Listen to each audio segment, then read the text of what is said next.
So hello students, पिछले class में जो हमने टॉपिक डिस्कस किया था वो डिस्कस किया था second colligative property that is elevation in boiling point. उसका डिटेल डिस्कशन किया था, उसके न्यूमेरिकल सॉल्व किए थे, सब कुछ समझ लिया था एलिवेशन इन बॉइलिंग पॉइंट के रिगार्डिंग। ठीक है, तो आज जो हमारा टॉपिक ऑफ डिस्कशन है जो बोर्ड पे लिखा है वो है that is depression in freezing point. ये थर्ड कॉलिगेटिव प्रॉपर्टी जो हमें स्टडी करनी है, तो ये तीसरी है। इसके बाद एक और रह जाती है, वो है ऑस्मोटिक प्रेशर, जो कि हम लोग नेक्स्ट लेक्चर में हम लोग डिस्कस करेंगे। ठीक है, तो आइए डिस्कस करते हैं इस टॉपिक को। क्या है ये? अच्छा, देखो, depression in freezing point discuss करने से पहले हमें ये डिस्कस करना पड़ेगा कि आखिर फ्रीजिंग पॉइंट होता क्या है। ठीक है, तो बॉइलिंग पॉइंट तो हमने देख लिया क्या होता है। वैसा टेम्परेचर जब किसी लिक्विड का वेपर प्रेशर एटमॉस्फेरिक प्रेशर के बराबर हो जाए तो सर वैसा टेम्परेचर क्या कहलाता है? बॉइलिंग पॉइंट कहलाता है। ठीक है, अब देखते हैं फ्रीजिंग पॉइंट क्या होता है। फ्रीजिंग पॉइंट को मैं एफपी लिख रहा हूं। एफपी देखो, लिखता हूं मैं पहले, द टेम्परेचर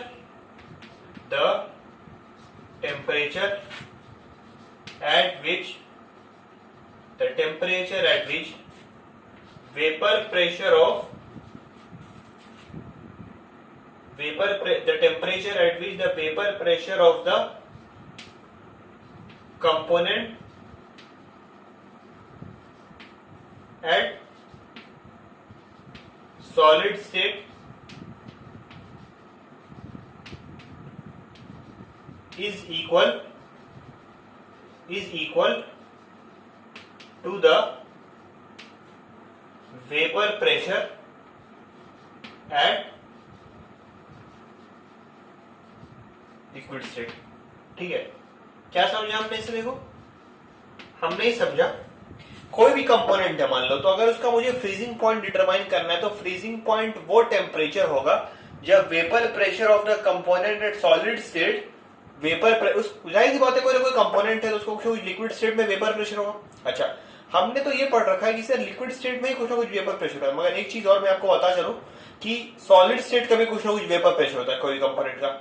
जैसे कोई चीज सब्लाइम करे मान लो, जिसका सब्लिमेशन हो, तो उसका कुछ ना कुछ वेपर प्रेशर होता है। ठीक है, तो सॉलिड स्टेट में भी कुछ ना कुछ वेपर प्रेशर होता है, भले बहुत कम होता है वो प्रेशर, नेग्लिजिबल होता है, बट वो कुछ ना कुछ वेपर प्रेशर जरूर होता है। ठीक है, तो अगर किसी कंपोनेंट का लिक्विड स्टेट में वेपर प्रेशर उसके सॉलिड स्टेट में वेपर प्रेशर के बराबर आ जाए तो उस पर्टिकुलर टेम्परेचर को हम लोग क्या कहते हैं? फ्रीजिंग पॉइंट कहते हैं। ठीक है, तो आपको थोड़ा सा अटपटा सा लग रहा होगा सॉलिड स्टेट का वेपर प्रेशर, क्योंकि सॉलिड स्टेट में किसी कंपोनेंट का क्या वेपर प्रेशर होगा, बट वेपर प्रेशर जो है सॉलिड स्टेट में भी एग्जिस्ट करता है, ऑल्दो नेग्लिजिबल होता है बट वो एग्जिस्ट जरूर करता है थोड़ा ना थोड़ा। ठीक है, चलिए, तो अब इसका हम लोग ग्राफिकल रिप्रेजेंटेशन देखते हैं कि आखिर होता क्या है डिप्रेशन इन फ्रीजिंग पॉइंट में। देखो, अगर आपको डिप्रेशन इन फ्रीजिंग पॉइंट समझना है तो पहले ग्राफिकल व्यू देख लेते हैं, उसके बाद हम लोग उसे एनालाइज करेंगे कि हुआ क्या। ठीक है, देखो मैं क्या कर रहा हूं, एक वाई एक्सिस बना ले रहा हूं, एक एक्स एक्सिस बना लेता हूं। वाई एक्सिस पे मैं वेपर प्रेशर ले लेता हूं, वेपर प्रेशर, और एक्स एक्सिस पे मैं टेम्परेचर ले लेता हूं। किस पे बेटा? केल्विन में लेंगे। सही है, अब ध्यान से देखो जरा, मान लो कोई प्योर सॉल्वेंट है, तो प्योर सॉल्वेंट है तो सर जाहिर सी बात है उसका कुछ ना कुछ वेपर प्रेशर होगा। तो मान लो वेपर प्रेशर प्योर सॉल्वेंट का कुछ ऐसा बना दिया मैंने, ऐसा मैंने आपको बताई थी लास्ट क्लास में कि वेपर प्रेशर और टेम्परेचर का डायरेक्ट रिलेशनशिप होता है, लीनियर रिलेशनशिप नहीं होता है मगर डायरेक्टली प्रोपोर्शनल होता है। ठीक है, तो ये क्या हो गया? वेपर प्रेशर ऑफ सॉल्वेंट, ये ऐसे करो, इसमें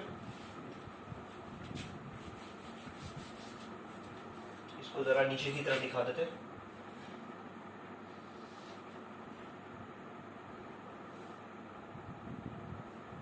सॉल्वेंट, और सॉल्वेंट कैसा था? लिक्विड। सही।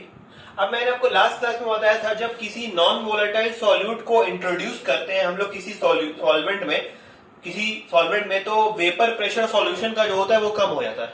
क्यों? मैंने आपको बताया था लास्ट क्लास में क्यों ऐसा कम होता है। तो मान लो वेपर प्रेशर सॉल्यूशन का जो कर्व होगा वो नीचे की तरफ आएगा, कुछ ऐसा आएगा। ठीक है, सॉल्यूशन लिक्विड। आई होप आपको समझ में आ रहा होगा। ठीक है, क्या किया मैंने, सॉल्वेंट का प्लॉट कर दिया, प्योर सॉल्वेंट जो कि लिक्विड होगा, और फिर मैंने क्या किया, सॉल्यूशन का प्लॉट किया, नॉन वोलेटाइल जो कि सॉल्यूशन नॉन वोलेटाइल सॉल्यूट के मिलने के बाद बना होगा। अच्छा ठीक है, अब ध्यान दो जरा,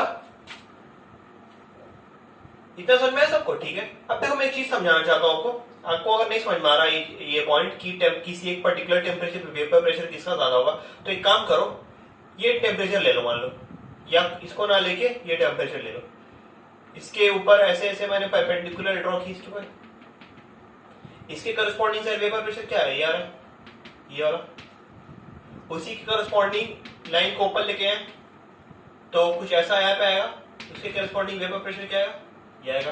तो आप खुद देख सकते हैं ये वाला वेपर प्रेशर जो है ये वाले वेपर प्रेशर से ज्यादा है, तो इससे हमें साफ समझ में आता है कि सॉल्वेंट का जो वेपर प्रेशर होगा वो ज्यादा होगा as compare to the solution. ठीक है, इतनी बात क्लियर हुई?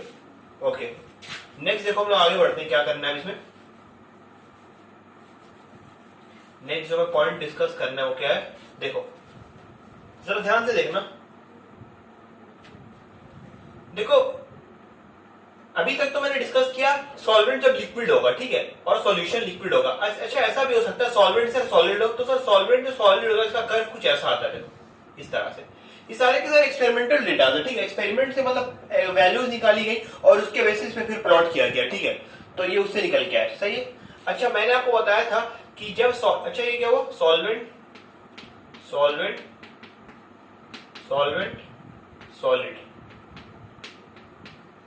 सॉल्वेंट सॉलिड, ठीक है, तो जब ये लिक्विड वाला सॉल्वेंट का प्लॉट सॉल्वेंट सॉलिड को इंटरसेक्ट करेगा तो जो फ्रीजिंग पॉइंट होगा वो T नॉट F का रहेगा, that is freezing point of pure solvent.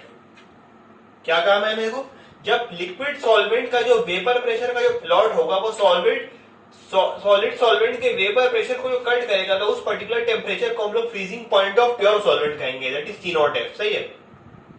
अच्छा अब इसको मान लो मैंने एक्सटेंड किया ऐसे, तो ये इसको कट करेगा, सॉल्यूशन वाला जो लिक्विड सॉल्यूशन है वो सॉल्वेंट को जब एक्सटेंड करेगा तो कुछ टेम्परेचर निकल के आएगा उसके करस्पॉन्डिंग, तो उस पर्टिकुलर टेम्परेचर को मैं कहूंगा फ्रीजिंग पॉइंट ऑफ सॉल्यूशन, सही है।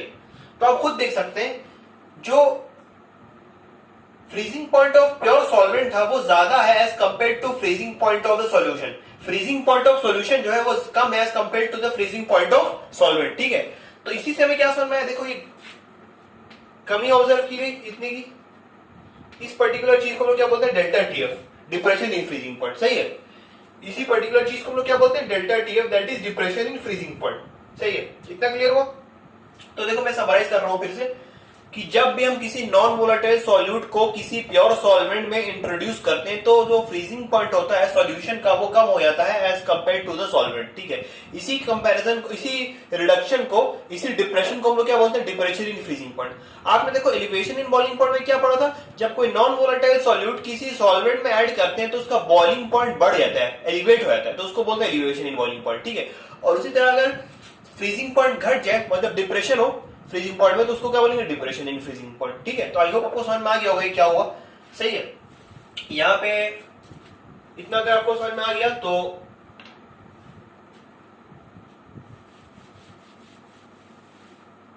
इसको यहां तक सिर्फ रख लेता और यहां पे मैं कुछ इसके मैथमेटिकल एस्पेक्ट्स देखता हूं, ठीक है। अच्छा देखो देखा ये गया एक्सपेरिमेंटली कि डेल्टा टीएफ जो है, डेल्टा टीएफ जो है वो मोलैलिटी के डायरेक्टली प्रोपोर्शनल है, जैसा कि एलिवेशन इन बॉइलिंग पॉइंट में भी क्या होता, डेल्टा टीबी की जो भी वैल्यू थी वो मोलैलिटी के डायरेक्टली प्रोपोर्शनल आई थी, तो सर इस केस में भी डेल्टा टीएफ की जो वैल्यू आएगी वो मोलैलिटी के डायरेक्टली प्रोपोर्शनल आएगी, सही है। अच्छा तो देखो क्या करेंगे, डेल्टा टीएफ, अब एक बात बताओ जरा मुझे ध्यान से जरा देख के आप खुद उसे एनालाइज कर सकते हो उस बात को, क्या कह रहा हूं मैं। देखो delta TF directly proportional to अगर मोलैलिटी है मतलब इसको ऐसे लिख सकते हैं, delta TF directly proportional to number of, ये अगर छोटा दिख रहा है तो इसे मैं रफ कर देता हूं, इसे मैं बड़ा कर देता हूं, इसको ऐसे कर दूं, delta TF is directly proportional to number of moles of solute upon mass of solvent in kg. सही, तो आप खुद एनालाइज कर सकते हैं। देखो डेल्टा टीएफ जो है that is depression in freezing point, वो सिर्फ और सिर्फ वो एक तरीके से number of moles of solute के डायरेक्टली प्रोपोर्शनल है। तो सर इसी से मैं कॉलिगेटिव प्रॉपर्टी का आइडिया लग सकता है। ये कॉलिगेटिव प्रॉपर्टी कहती है कि वैसी प्रॉपर्टीज जो नंबर ऑफ सॉल्यूट पार्टिकल्स पे डिपेंड करे डायरेक्टली, वैसी प्रॉपर्टीज क्या कहलाती है? कॉलिगेटिव प्रॉपर्टी कहलाती है। और देखो यहाँ पे सिर्फ वही इंडिकेट हो रहा है कि डेल्टा टीएफ की जो वैल्यू है number of moles of solute के डायरेक्टली प्रोपोर्शनल है। मतलब जितने ज्यादा मैं number of moles of solute रखूंगा उतना डिप्रेशन इन फ्रीजिंग पॉइंट ज्यादा मुझे ऑब्जर्व किया जाएगा। सही है, इतना अगर समझ, मैं तुम्हें आपको एक क्लियर कर दूं जरा बात। जैसे मान लो मेरे पास वाटर है, वाटर का सर फ्रीजिंग पॉइंट कितना होता है? 0 डिग्री सेल्सियस, सब जानते हैं। T0F of H2O, pure solvent water का जो फ्रीजिंग पॉइंट होता है वो 0 डिग्री सेल्सियस होता है। सही, अगर मैंने इसमें 1 मोल ग्लूकोज इंट्रोड्यूस कर दिया तो सपोज इसका जो फ्रीजिंग पॉइंट आ गया वो कितना आ गया? मान लो -0.5 डिग्री सेल्सियस हो गया मान लो। देखो ये क्या है, ये फ्रीजिंग पॉइंट जो है प्योर सॉल्वेंट वाटर का है 0 डिग्री सेल्सियस का, सब जानते हैं। मैंने मान लियो 1 मोल ग्लूकोज इंट्रोड्यूस कर दिया। 1 मोल ग्लूकोज इंट्रोड्यूस करने में सपोज इसकी वैल्यू, सपोज ये कोई एग्जैक्ट वैल्यू नहीं है, अगेन मैं बता रहा हूं, मुझे एक्सपेरिमेंटल डेटा नहीं पता, मैं समझाने के लिए सिर्फ बता रहा हूं फिलहाल। ठीक है, -0.5 डिग्री सेल्सियस हो गई।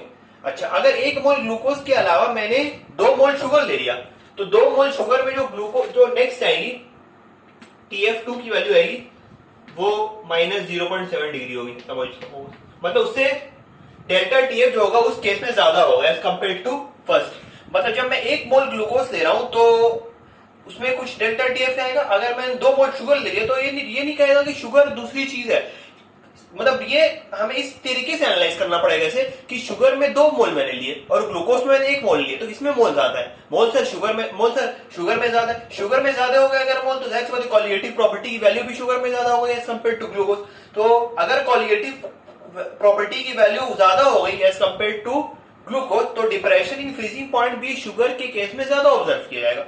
डिप्रेशन इन फ्रीजिंग पॉइंट अगर शुगर के केस में ज्यादा ऑब्जर्व किया गया तो ज्यादा टेम्परेचर, कम टेम्परेचर पे सॉल्यूशन, शुगर सॉल्यूशन फ्रीज करेगा as compare to the glucose solution. ठीक है, आई होप आपको समझ में आ गया होगा। मैंने कुछ नहीं किया, मैंने क्या किया एक बार फिर से मैं बता दूं आपको। देखो मैंने क्या लिया, वाटर ले लिया, उसका फ्रीजिंग पॉइंट कितना होता है प्योर वाटर का? 0 डिग्री सेल्सियस। मैंने क्या किया, 1 मोल ग्लूकोज इंट्रोड्यूस किया तो सपोज उसका जो फ्रीजिंग पॉइंट है डिप्रेस होकर -0.5 डिग्री सेल्सियस पे आ गया, डिप्रेशन हो गया। ठीक है, अच्छा मैंने 2 मोल नेक्स्ट केस में शुगर ले लिया तो सपोज उसका फ्रीजिंग पॉइंट -0.7 डिग्री सेल्सियस आ गया। सही है, तो कॉलिगेटिव प्रॉपर्टी को इससे मतलब नहीं है कि नेचर क्या है मतलब सॉल्यूट का, उससे सिर्फ नंबर ऑफ पार्टिकल्स पे मतलब है। ठीक है, तो नंबर ऑफ पार्टिकल्स किसमें ज्यादा है? 2 मोल शुगर में ज्यादा है तो उसमें देखो डिप्रेशन इन फ्रीजिंग पॉइंट ज्यादा होगा और उसमें टेम्परेचर और कम हो जाएगा as compare to the glucose. ठीक है, आई होप आपको समझ में आ गया होगा। सही है, तो आइए देखते हैं हम लोग नेक्स्ट इसका मैथमेटिकल फॉर्मूला क्या होता है, कैसे क्या चीज वेरी करती है। तो आप आई होप आपने इसका स्क्रीनशॉट ले लिया होगा, अगर नहीं लिया तो आप ले लीजिए इसका स्क्रीनशॉट। ठीक है, ले लीजिए। ठीक है,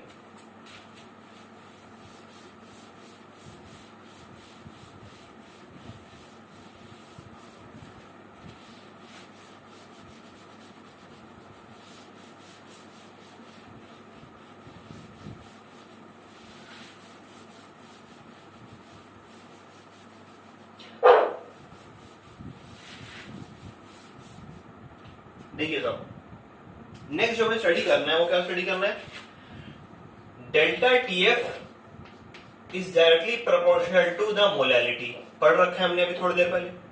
अच्छा, अगर मुझे ये प्रोपोर्शनैलिटी साइन हटाना है तो जाहिर सी बात है मुझे कांस्टेंट इंट्रोड्यूस करना पड़ेगा। तो लास्ट कॉलिगेटिव की तरह, कॉलिगेटिव प्रॉपर्टी की तरह इसमें भी मैं कांस्टेंट इंट्रोड्यूस करूंगा, that will be KF into molality. तो ये मेरा लॉ निकल के आ गया डिप्रेशन इन फ्रीजिंग पॉइंट का। Delta TF is equal to KF into molality. KF क्या होता है भाई? केएफ का नाम क्या है? केएफ को क्या बोलते हैं? क्रायोस्कोपिक कांस्टेंट, पहला नाम। दूसरा नाम molal depression constant, molal depression constant.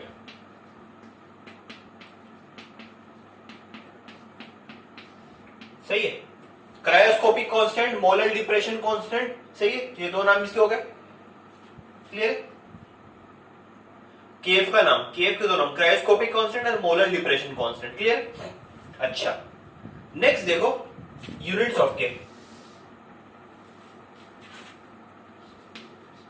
Units of KF, units of KF क्या क्या हो सकते हैं भाई? देखिए, देखो केएफ को अगर आपको लिखना है तो आप इसको ऐसे लिख सकते हैं, डेल्टा टीएफ बाई एम। बोलिए, तो डेल्टा टीएफ का वैल्यू क्या है? केल्विन, और मोलैलिटी के क्या है? मोल पर केजी, तो केजी पर मोल इनवर्स हो जाएगा वो ऊपर जाके। मोलैलिटी क्या होता है? मोल पर केजी, तो ऊपर जाके मोल इनवर्स केजी हो जाएगा। और इसको ऐसे लिख सकते हैं, केल्विन मोलैलिटी इनवर्स, क्या है? Kelvin molality inverse. इसको और क्या लिख सकते हैं? Degree Celsius KG mole inverse. और इसको क्या लिख सकते हैं? डिग्री सेल्सियस मोलैलिटी इनवर्स, सही है। तो ये चार यूनिट्स केएफ के अलग अलग जगह जहां पे आपको यूज अगर होता है उसी अपने रिक्वायरमेंट से यूज कर सकते हैं। वैसे मोस्ट प्रोमिनेंट जो होता है वो ये होता है, ये और ये, फर्स्ट और सेकंड, ठीक है। फर्स्ट ही ज्यादा यूज होता है, सेकंड भी कभी कभार यूज हो जाता है, सही है। फर्स्ट और सेकंड ये दोनों यूनिट्स जो है इसके केएफ के हो गए, क्लियर है।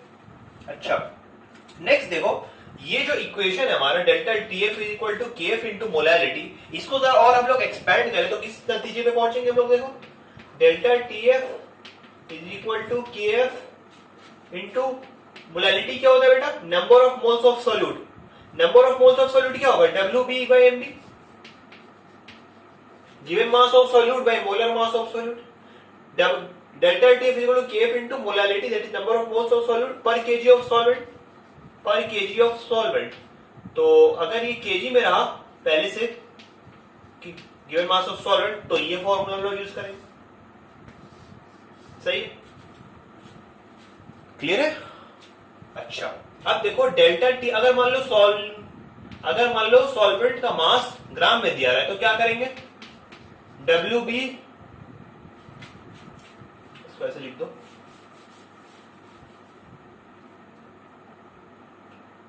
ऐसे लिख दो, delta TF equal to KF into W B into 1000 by M B into W A, अगर ये ग्राम में रहा तो, ठीक है। तो ये फॉर्मूला जो है सबसे मोस्ट जनरलाइज फॉर्मूला है इसका डिप्रेशन इन फ्रीजिंग पॉइंट का, सही है। तो ये फॉर्मूला हम लोग ज्यादा यूज करेंगे न्यूमेरिकल सॉल्व करते वक्त, क्लियर है, ठीक है। तो डिप्रेशन इन फ्रीजिंग पॉइंट से जुड़ी कहानी आपको आई होप समझ में आ गई होगी, क्या क्या हुआ है इसमें, क्या क्या करना है। ये कॉलिगेटिव प्रॉपर्टी क्यों है ये भी आपको क्लियर हो गया होगा, ठीक है। और एलिवेशन इन बॉइलिंग पॉइंट क्यों थी कॉलिगेटिव प्रॉपर्टी, ये भी आपको क्लियर हो गया। कॉलिगेटिव प्रॉपर्टी की एक और खासियत होती है, देखो कॉलिगेटिव प्रॉपर्टी जो है basically molar mass of solute determine के लिए करने के लिए फाइंड आउट होती है, ठीक है। कॉलिगेटिव प्रॉपर्टी का अटमोस्ट जो मकसद है, ज्यादा इंपॉर्टेंट जो मकसद है उसमें, वो है कोई भी, मान लो होता क्या है, मैं एक्सपेरिमेंट करता हूं, मान लो कोई भी एक्सपेरिमेंट मान लो किया, बट मुझे सॉल्यूट का मान लो स्ट्रक्चर नहीं पता है। सॉल्यूट का स्ट्रक्चर नहीं पता तो क्या है, तो अगर स्ट्रक्चर नहीं पता तो उसका मॉलिक्यूलर मास निकालना इम्पॉसिबल है। अगर इम्पॉसिबल है तो कोई ना कोई मेथड डिवाइस होना चाहिए, तो यही मेथड है कॉलिगेटिव प्रॉपर्टी। इससे हम लोग क्या करते हैं, अननोन वेट निकाल लेते हैं इसमें से, सॉल्यूट का, अननोन सॉल्यूट का मोलर मास हम लोग इसमें आसानी से निकाल लेते हैं इन केस ऑफ अलग अलग कॉलिगेटिव प्रॉपर्टीज। उसमें सबसे एक्यूरेट कॉलिगेटिव प्रॉपर्टी जो है अभी तक हमने नहीं पढ़ी है, वो fourth colligative property that is osmotic pressure, उसमें पढ़ेंगे हम लोग। सबसे एक्यूरेट मेथड वही है, ठीक है। ये तो तीन मेथड्स हैं, RLVP that is relative lowering in vapour pressure हो गया, फिर डिप्रेशन इन फ्रीजिंग पॉइंट हो गया, फिर एलिवेशन इन बॉइलिंग पॉइंट हो गया, ये तो अपनी जगह है, ठीक है। बट सबसे एक्यूरेट मेथड जो है वो फोर्थ मेथड है दैट इज ऑस्मोटिक प्रेशर, जो हम लोग अपकमिंग लेक्चर्स में पढ़ेंगे, सही है, क्लियर। तो आइए इससे जुड़े कुछ न्यूमेरिकल्स देख लेते हैं, ऑस्मोटिक प्रेशर से जुड़े कुछ न्यूमेरिकल सवाल देख लेते हैं, ठीक है। तो इसमें क्या क्या होता है, आइए।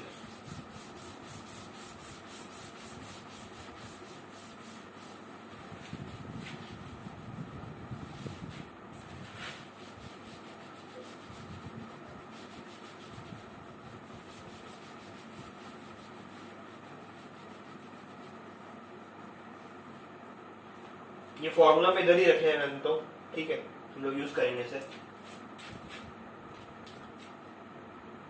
सही है। तो इससे रिलेटेड क्वेश्चन देखते हैं एक minute.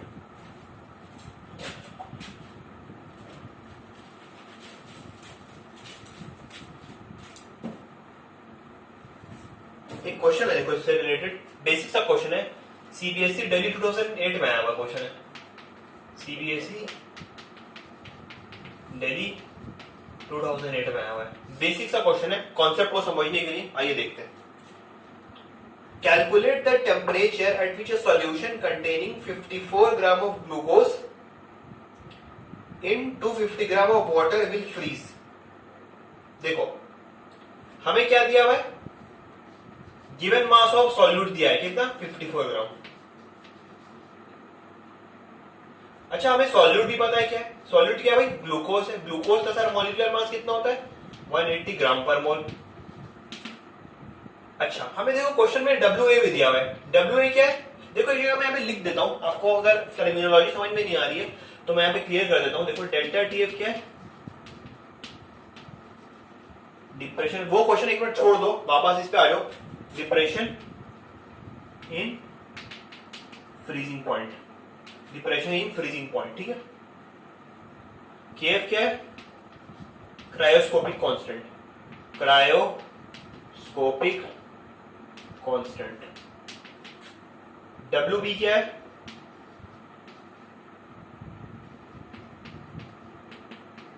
Given mass of solute. MB क्या है, मोलर मास ऑफ सॉल्यूट। और WA क्या है, given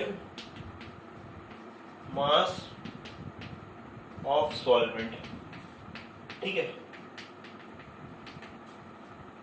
given mass of solvent, ठीक है। अब वापस अपने क्वेश्चन पे आते हैं। देखो WA क्या होता है, given mass of solvent, solvent क्या है यहाँ पे, वाटर, उसका गिवन मास कितना है, 250 ग्राम दिया है आपको क्वेश्चन में, और ग्लूकोज है ना, C6H12O6, सही।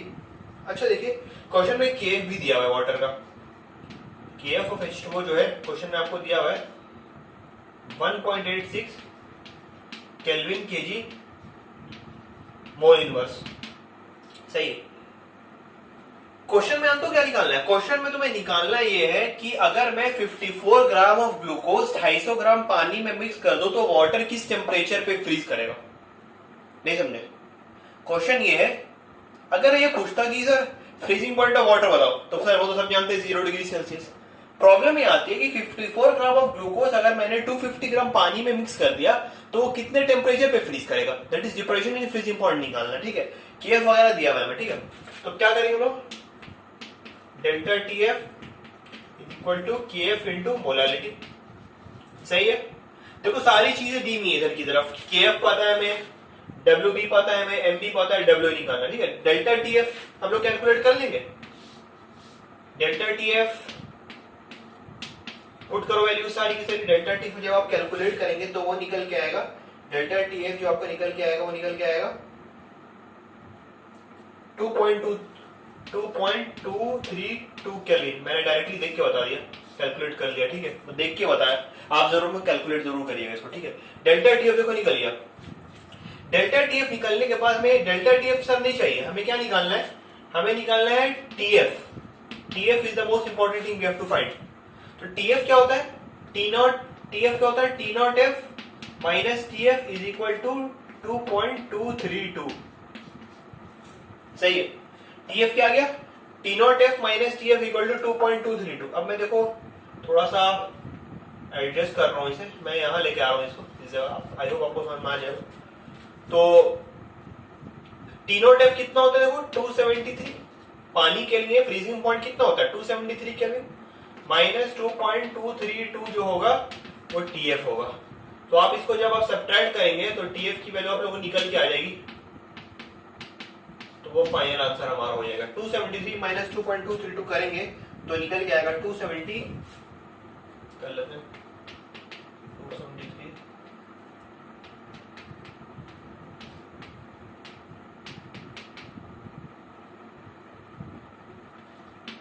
270.767।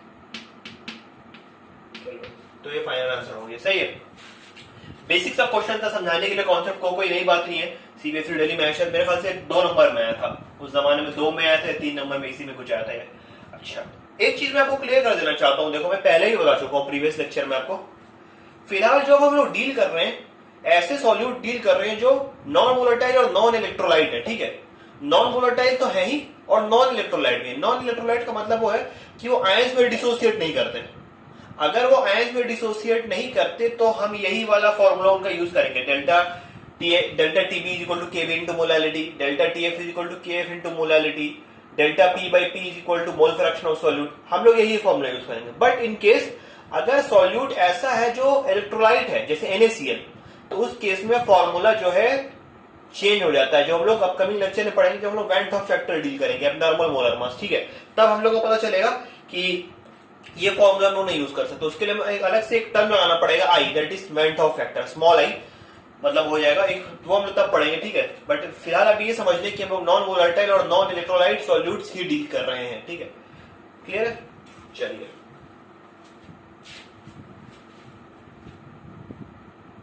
सही है। देख लीजिए, इसको स्क्रीनशॉट लेना तो ले लिए, वैसे काफी ठीक है।